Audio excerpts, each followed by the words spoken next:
విశాఖ జిల్లా భీమిలి నియోజకవర్గంలో 2వ వార్డు జనసేన నాయకులు ఆధ్వర్యంలో తగరపు వలస అంబేద్కర్ విగ్రహం వద్ద 13వ ఆవిర్భావ దినోత్సవ కార్యక్రమాలు ఘనంగా నిర్వహించారు. జెండా ఆవిష్కరణతో పాటు అధ్యక్షుడు నీలాపు శంకర్ రెడ్డి ప్రజల పక్షాన నిలబడి సమస్యలు పరిష్కరించడమే పార్టీ లక్ష్యం అని పిలుపునిచ్చారు.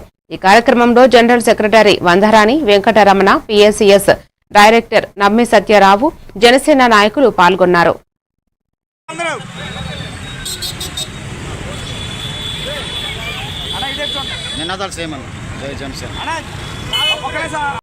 జనసేన పార్టీ ఆవిర్భావ సందర్భంగా పవన్ కళ్యాణ్ గారు వాడల వీధిలో జనసేన జెండా ఎగరేయాలని మనందరికీ పిలుపునిచ్చారు.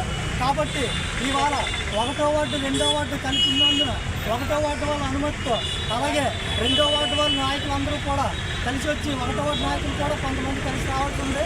కానీ అందుబాటులో లేకపోవడం వాళ్ళందరూ అనుమతితో ఈరోజు నగరపల్లి జంక్షన్లో నడి బొడ్డులో మనం జనసేన జెండాని ఎగరవేస్తున్నాం. ఇదే మొదటిసారిగా చేస్తున్నాము ఇక్కడ జనసేన జెండా ఎగరేయడం. ఎందుకంటే పార్టీ పెట్టిన 12 సంవత్సరాలుగా మనం జనసేన జెండా ఎగరేయలేదు.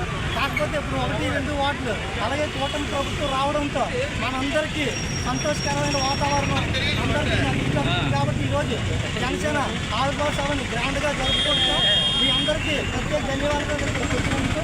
అలాగే ఆటో యూనియన్ ప్రెసిడెంట్ ఎర్రెడ్డి గారు, అలాగే ఆటో సోదరులు అందరూ కూడా, కార్మికులు, రిక్షా కార్మికులు అందరూ కూడా రావడం చాలా సంతోషకరం. మీ అందరికీ కూడా ప్రత్యేక ధన్యవాదాలు తెలుపుకుంటూ సెలవు తీసుకుంటున్నాను. జై జనసేన.